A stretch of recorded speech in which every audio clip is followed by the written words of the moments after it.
grande question qui se pose en ce moment, c'est qui veut déstabiliser le Tchad. Des rumeurs, parce qu'il s'agit purement de rumeurs inventées dans les agences de propagande occidentales, courent sur le net ou par exemple dans la presse camerounaise. On explique que Boko Haram l'emporterait dans la guerre sur les rives du lac Tchad. On explique que des colonnes de rebelles marcheraient sur N'Djamena. On explique que le président qui serait fatigué se serait replié en fuite dans sa villa à 1 millier de kilomètres d'ici. Qu'en est-il de tout cela? Quelles sont les raisons de cette déstabilisation? Je vais essayer de les résumer rapidement. Quel est le crime, évidemment, du président Idriss Déby Itno? C'est le même que son collègue Bachar el-Assad en Syrie. C'est que lui ne parle pas de guerre au terrorisme, ne fait pas de grands effets de manche dans des conférences dans les capitales occidentales. L'armée tchadienne, conduite par son chef légitime, combat le terrorisme et, disons-le franchement, où intervient l'armée tchadienne, où l'armée tchadienne conjugue ses efforts avec l'armée du Cameroun, elle est victorieuse. La meilleure preuve en est évidemment, c'est que les terroristes de Boko Haram ont maintenant recours à l'arme de la terreur qu'ils ont apprise de leurs mentors de Daesh, les kamikazes, les attentats suicides. Est-ce qu'il y a une révolte des colonnes en marche sur la capitale? Non, évidemment. Est-ce que Idriss Déby Itno est parti? Non, encore évidemment. Tout le monde a pu constater sa présence ce week-end à la réunion de la CEDEAO qui discute des événements du Burkina Faso. Et il y a quelques jours, j'ai pu moi-même être en contact avec son cabinet pour la préparation d'une future audience. On va parler franchement ici de ceux qui parlent de ce qu'ils ne connaissent pas. J'ai été dans des capitales de régimes lézardés, de régimes qui sentaient la faim. J'étais à Tripoli au printemps 2011 sous les bombes de l'OTAN, lorsque la Jamaïria de Kadhafi lançait son chant du cygne. J'ai vu une ville sous tension. J'avais aussi connu avant Bagdad. Une ville sous tension, on sent la guerre, on sent la peur, on sent les événements qui se précipitent. On sent aussi un quadrillage militaire. J'ai vu une guerre qui connaît la véritable guerre contre le terrorisme, celle où les bombes explosent partout dans la ville. J'étais à Damas à plusieurs reprises, notamment en juin 2013. J'ai senti, frais, chaud et immonde, le sang des victimes, l'odeur de la poudre, les destructions. C'était Damas. Rien de tout ça, évidemment, ici en N'Djamena. N'Djamena est une ville sécurisée, évidemment, où l'armée, la police militaire, la gendarmerie sont déployés. Il y a des checkpoints la nuit, très bon enfant. Rien de ce qui se passait, par exemple, en Libye au printemps 2011. Mais à côté de ça, on rentre dans les grands hôtels ou on rentre dans les ministères sans contrôle, sans checkpoint. C'est la preuve que le régime du président Idriss Déby Itno se sent fort et sûr. Le président lui-même, est-ce que c'est un homme fatigué? Est-ce que c'est un homme qui serait sensible à la peur? Est-ce que c'est un homme qui irait fuir dans sa villa? On va parler franchement. C'est un colonel de parachutistes. C'est un homme qui appartient à une arme d'élite. C'est un chef de guerre aguerri qui a mené ses troupes au combat lui-même sur le front. C'est aussi un homme jeune, il a 54 ans, un homme dans la force de l'âge. On va ajouter une chose, c'est que dans des événements ô combien plus dramatiques il y a quelques années, lorsqu'un putsch alimenté par les Occidentaux, les putschistes l'ayant encerclé dans la présidence, il avait refusé de s'enfuir en hélicoptère. Ce n'est pas un homme sensible à la peur. Pour le reste, la vie à N'Djamena est tout à fait normale. Vous savez, quand je suis en Afrique, moi, je vis comme les Africains. Nous sommes ici dans un petit hôtel populaire au cœur du quartier de Farja, qui est un quartier à dominante musulmane. Et pour me déplacer dans la ville, notamment avec mon ami l'ambassadeur François Bicoro, nous utilisons les mototaxis. Des jeunes, c'est le mode de déplacement populaire. Eh bien, nous nous sommes déplacés le jour, la nuit dans les quartiers. Tout est calme, il n'y a pas du tout de soucis, pas d'agitation, rien du tout. Ça contraste évidemment avec l'image que les médias occidentaux, nous parlions des médias camerounais, mais l'inspiration vient de plus loin. elle vient de Paris ou de New York ou de Washington. Dans les médias parisiens, on donne une toute autre image du Tchad. Libération, le quotidien de Paris, dont on connaît le tropisme pro-américain et le soutien aux révolutions de couleur à l'africaine, publiait hier une carte de ce qu'ils appellent le terrorisme djihadiste en Afrique. Sur cette carte, il y a une grande zone censée contrôlée par Boko Haram et elle touche directement la capitale du Tchad, Djamena. C'est pas ça la situation sur le terrain. Devant l'armée tchadienne, Boko Haram a fui. Boko Haram a fui chaque fois avec de lourdes pertes. Alors, pourquoi ce déluge de propagande? Pourquoi ce déluge de fausses nouvelles? Parce que Idriss Déby Itno, outre le fait qu'il combat Boko Haram, a commis deux grands défauts. Tout d'abord, c'est l'un des deux têtes du nouveau panafricanisme, avec le président de Guinée équatoriale, Obiang Nemam Basogo. C'est un homme qui veut une Afrique indépendante, qui veut ce nouveau panafricanisme, qui entend pas à pas réaliser l'émancipation de l'Afrique. C'est l'homme qui veut, toujours avec Obiang Nemam Basogo, la création d'une force transnationale africaine. Mais Idriss Déby a commis un crime encore plus grand. Il y a quelques semaines, précisément sur les antennes d'Afrique Média. Afrique Média, la télévision maudite en Occident, celle qui annonce la chute et le malheur des Occidentaux, Idriss Déby Itno a annoncé qu'il souhaitait le départ des anciennes colonies françaises du Pré-Carré hors de la zone du franc CFA. C'est-à-dire qu'il s'en prend aux intérêts économiques vitaux, évidemment, de la France-Afrique, dont M. Sarkozy, dont M. Hollande nous ont dit qu'elle n'existait plus, et qui, nous le constatons chaque jour, est toujours là, tapis dans l'ombre, avec ses réseaux, ses barbouzes, sa capacité de nuisance. Dernière chose, parce qu'il faut en parler aussi, l'attaque contre Idriss Déby Itno, elle se fait d'une manière encore plus sournoise. C'est à Dakar, en ce moment au Sénégal, le procès de l'ancien dictateur du Tchad, Hissène Habré, des crimes de son régime et de sa Gestapo politique. On essaye maintenant, dans le cadre de ce procès, des partis civils qui sont alimentés toujours par la France-Afrique, d'impliquer le président Idriss Déby Itno. Il était à l'époque chef d'état-major. On n'a vu dans aucun régime un chef d'état-major s'occuper de répression ou de police politique. Ce n'était pas son rôle, ce n'était pas sa tâche. On connaît les coupables des années Habré. On sait surtout que la répression était dirigée directement par Hissène Habré et son entourage, je pense. Mais en impliquant le président du Tchad aujourd'hui, évidemment, c'est la déstabilisation complète du Tchad que l'on entend mener. Quels seraient les gains de cette déstabilisation? Eh bien, au moment où on mène une action parallèle contre la Guinée équatoriale, c'est déstabiliser le nouveau panafricanisme.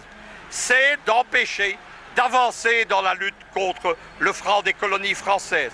C'est d'empêcher une guerre efficace qui vise à la destruction de Boko Haram et pas une soi-disant guerre au terrorisme qui entend maintenir en place les terrorismes pour donner le prétexte éternel à l'intervention occidentale.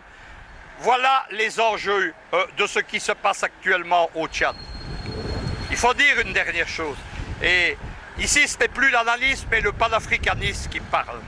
Lorsque un président africain est attaqué d'une telle façon, et encore plus lorsque ce président est un panafricaniste, non pas de parole mais d'acte, il faut évidemment que tous les Africains s'insèrent, que tous ceux qui s'engagent aux côtés de l'Afrique pour sa libération se tiennent à ses côtés. Aujourd'hui, la ligne de front de la bataille du panafricanisme, elle se tient à N'Djamena. Président, la Libye voisine est secouée par une crise sans précédent. On a comme l'impression que les États africains ne s'intéressent pas et ne veulent pas aider ce pays à sortir de ce chaos. Le Tchad, qui est son voisin immédiat, ne craint-il pas un débordement? Si oui, que préconisez-vous? Merci.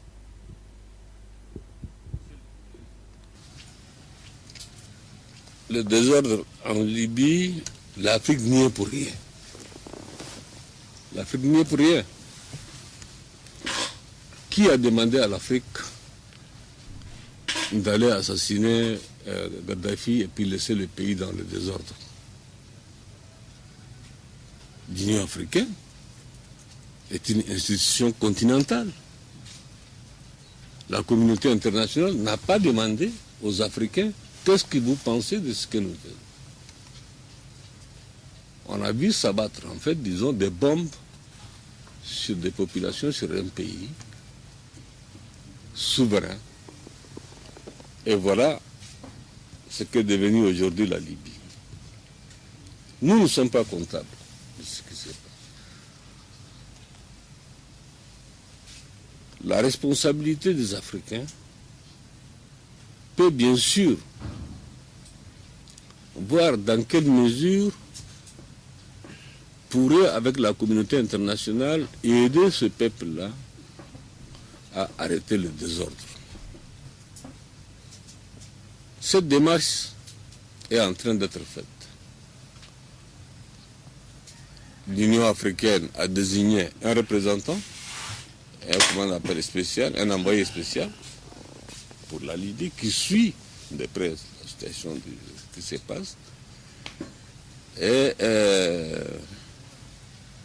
dans toutes nos rencontres, nous échangeons, nous parlons des questions de paix et de sécurité dans le cadre de l'Union africaine, dans tous les sommets, dans toutes les rencontres. La Libye a été au centre, je dis bien souvent au centre, depuis 2012, au centre de tous nos débats, de toutes nos discussions. Maintenant, comme je disais il y a quelques années, que l'Afrique n'a pas de moyens aujourd'hui d'intervenir militairement pour arrêter le sang qui coule en Libye. Mais la communauté internationale est en train de travailler, je l'espère bien. Il y a eu des rencontres entre les gens de Tripoli et de Tobrouk à plusieurs reprises au Maroc. Tout ce que je peux souhaiter à ce pays, à ce peuple martyr, ce pays martyrisé, ce pays réduit aujourd'hui à néant, état néant, que ce peuple retrouve son chemin, un nouveau chemin, et sortir de cette situation-là, avec le soutien de l'Afrique et de la communauté internationale. Mais l'histoire retiendra que, là encore, ce n'est pas les Africains qui ont fait. Les Africains n'ont jamais demandé à l'OTAN d'intervenir dans un pays africain pour assassiner un chef d'État. Donc, historiquement, demain nos enfants parleront que certainement les Africains n'ont pas fait grand-chose. Ou non, on a fait peut-être. Mais on a été ignorés. On ne nous a pas écoutés. On ne nous a pas consultés. Gaddafi dérange. Gaddafi gêne en son temps. Il fallait le faire taire. Il y a eu des cas comme ça. Au lendemain des indépendances, il n'y a même pas on n'a même pas retrouvé son corps. Au Congo, où est Patrice Lumumba? Qui l'a tué? Pourquoi on l'a tué?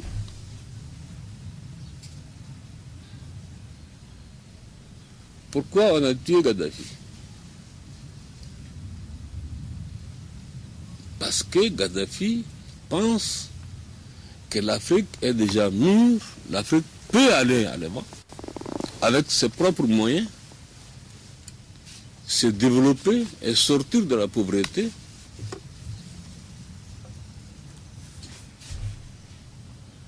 Garantir, bien sûr, toute sa souveraineté et son indépendance, et jouer son rôle dans le concert, en fait, disons, des nations, dans la gestion, dans la gouvernance mondiale. Donc, tous ceux qui pensent de cette manière vont être exclus et éliminés un à un. Il n'y aura que des bénis oui, n'est-ce pas? Des bénis oui, nous allons continuer comme ça, n'est-ce pas? Et c'est un continent qui n'avancera jamais. Jamais. On nous empêche aujourd'hui de nous industrialiser. Nous sommes les pourvoyeurs des matières premières.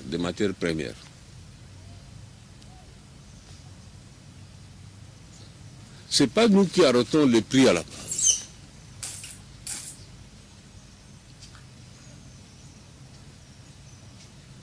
Ah, Africains, vous avez encore un chemin à parcourir. Et ce chemin n'est pas très facile aussi. Et il y a encore des petits malins qui font le jeu de ces gens-là qui ont martyrisé le continent depuis des siècles. Esclavage, la colonisation, le néo. Et aujourd'hui, c'est quoi?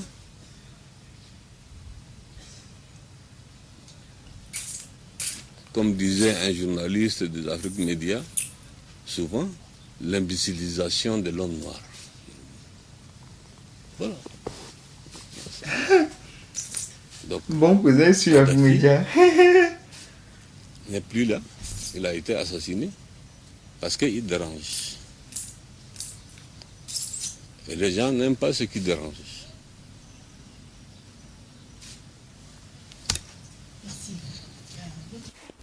Merci. Afrique Média, toujours Boko Haram.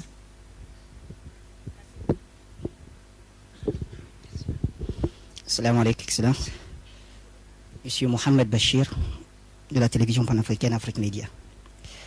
Excellence, déjà félicitations et bonne fête pour le bon déroulement de cet événement à Béché.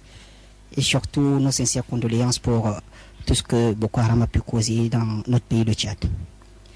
Ma question, elle a deux volets. Vous avez parlé tout à l'heure de la force mixte multinationale qui devrait prendre corps déjà dans quelques jours.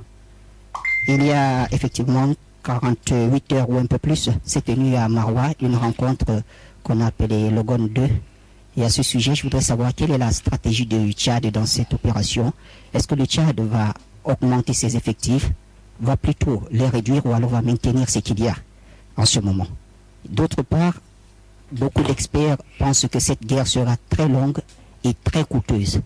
Est-ce que vous pensez que les pays concernés par cette guerre soient capables de tenir le coup sans l'aide internationale? Je vous remercie. Merci. Béchir, vous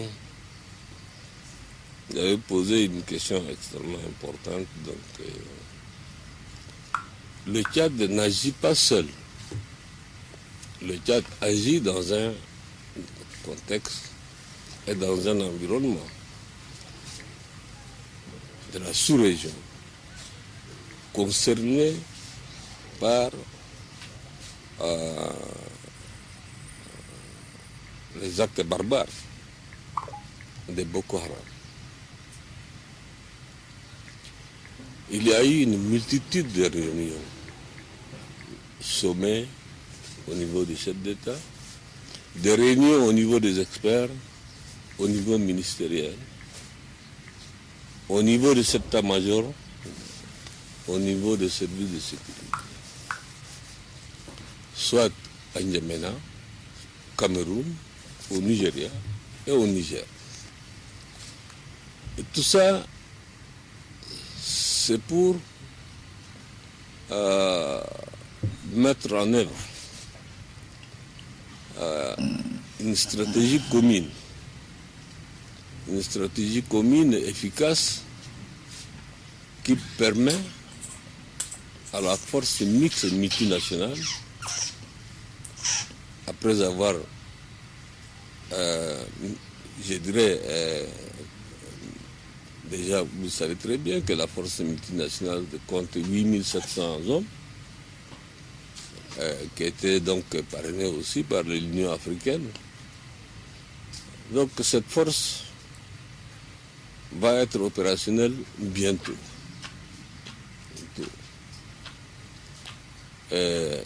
J'ose croire que Boko Haram, en ce qui concerne les actes terroristes, peut-être ça peut encore durer un peu dans le temps. Mais Boko Haram n'aura pas une capacité de nuisance, n'est-ce pas, telle que nous l'avons connue au départ. C'est une armée avec des armes blindées, avec des moyens extraordinaires. Mais aujourd'hui, Boko Haram est réduit à des petits groupes qui sont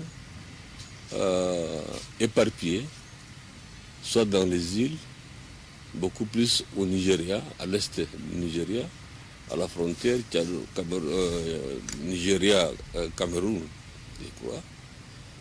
Donc, pour ce qui est de Boko Haram, penser que la guerre sera longue, moi personnellement je ne crois pas. La guerre ne sera pas longue.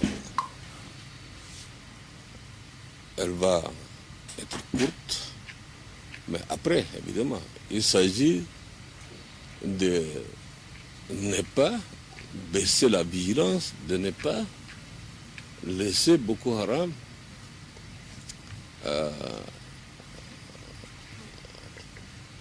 qui va certainement opter pour des actions de kamikaze, en fait, disons. C'est à cela que nous allons maintenant aussi examiner et arrêter une stratégie qui permet d'arrêter à la source les matériels qui servent à Boko Haram de faire du mal.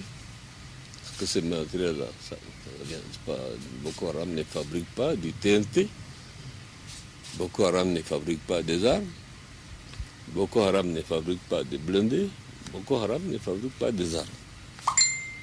Nous savons d'où viennent ces armes. Nous savons d'où viennent, n'est-ce pas, ces matériels. Nous savons qui forme les kamikazes. À partir de cet instant, nous sommes en mesure, quand même, l'État, de la sous-région, nous sommes en mesure de dire que nous avons tous les éléments qui nous permettent de mettre à l'abri, de sécuriser nos populations, les populations de la sous-région. Rassurez-vous que Boko Haram ne pourra pas faire encore du mal comme il l'a fait jusque-là. Représentant Afrique Média au Tchad, une fois de plus, beaucoup de sincérité et bonne fête de l'indépendance, 55e. Mais je vais vous prendre au mot et je ne sais pas si c'est juste de vous souhaiter bonne fête de l'indépendance. Et bien sûr, la superficie ou l'espace d'un pays bien prédéfini, c'est le cas du Tchad. Malheureusement, le Tchad et 15 ou 14 pays africains encore font partie de ce franc CFA que nous continuons à appeler le franc des colonies françaises, qui nous pondent et nous pensent à peu près entre 50 et 65% que les prétendent garder dans ce qu'ils ont baptisé compte des opérations. Ça dure depuis très longtemps. Je fréquente ce beau pays que j'aime de tout mon cœur depuis plus de 15 ans. Et ma foi, le développement se voit. Mais je suis persuadé que si le Tchad, le Cameroun, etc., si peut-être ces pays pouvaient s'entendre et créer leur monnaie, le Kwanza, le franc Toumaï, je ne sais pas, c'est qu'a priori, le développement devrait se multiplier. Et je serais fier en tant que journaliste indépendant de vous poser des questions s'il y a des failles. Mais on se rend compte que malgré vos efforts et votre gouvernement, plusieurs chantiers sont plus ou moins arrêtés parce que Boko Haram ou Boko Haram en a décidé, etc. Qu'est-ce qu'il faille faire avec cette date butoir du 25 décembre pour que, enfin, ce franc CFA puisse foutre le camp et que ces pays-là puissent battre leur planche de monnaie en Afrique et que le développement, vivement, le développement de l'Afrique puisse suivre. Merci. Merci, Moubarak.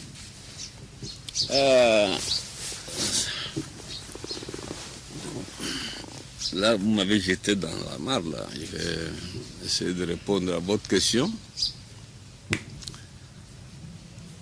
C'est vrai que nous fêtons aujourd'hui un anniversaire de l'indépendance du Tchad, 55e. Donc, le premier président François Tombalbaye,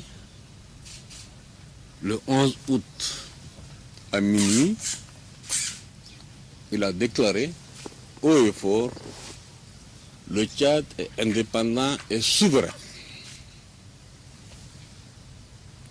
Et ça a été applaudi. Minuit 11 août. 55 ans après. Africains, vous pouvez vous-même faire l'état des lieux. Les relations entre l'ancienne colonisateur, la France, ce sont des relations historiques, anciennes.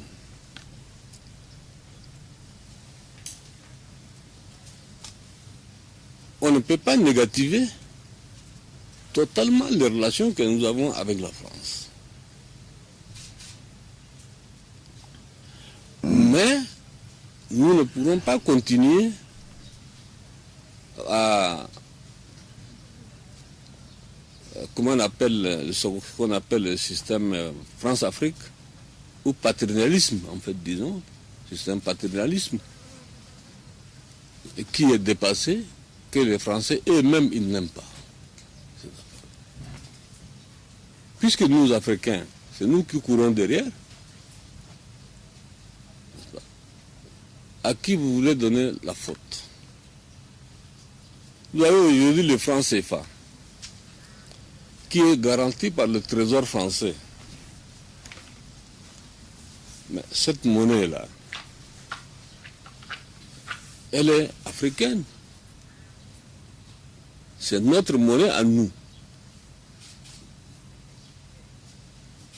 Il faut maintenant que réellement, dans les faits, que cette monnaie-là soit la nôtre.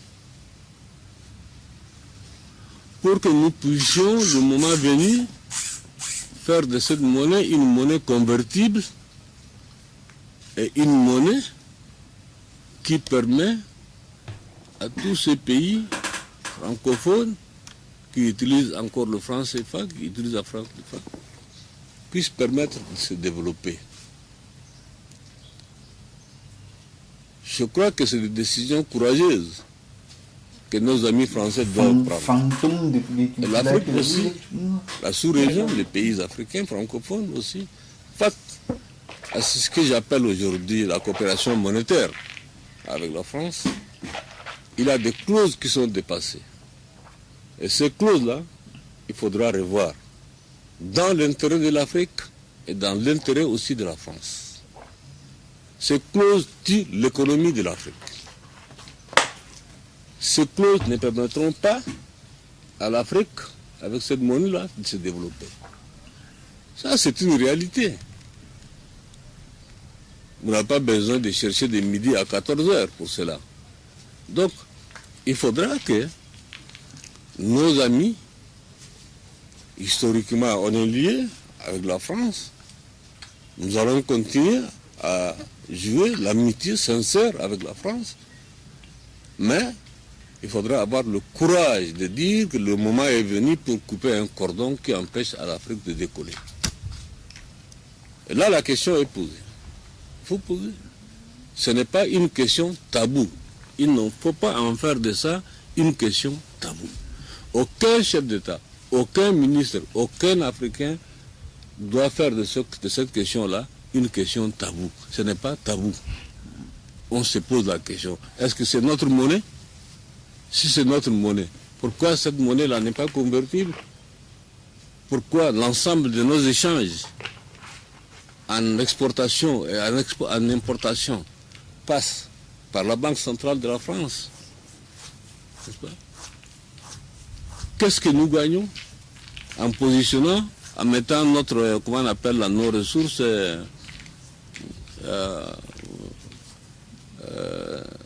dans le compte d'opération?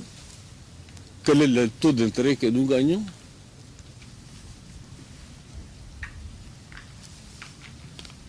Nous avons la possibilité, nous, de frapper notre monnaie comme nous voulons. Aujourd'hui, le franc CFA, c'est du papier pour 2 ans.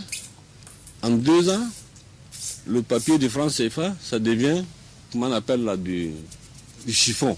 Vous ne pouvez même pas l'utiliser. Et il y a lieu, évidemment, ça coûte cher pour frapper une monnaie. Et l'Afrique, les pays qui sont concernés, doivent avoir la possibilité de faire un appel d'offres. Il y a le monde aujourd'hui. Au meilleur, au franc, c'est là qu'on doit s'adresser pour aller frapper notre monnaie. Et cette monnaie doit être la nôtre. Sous toutes ses formes, doit être la nôtre. Cette question n'est pas taboue.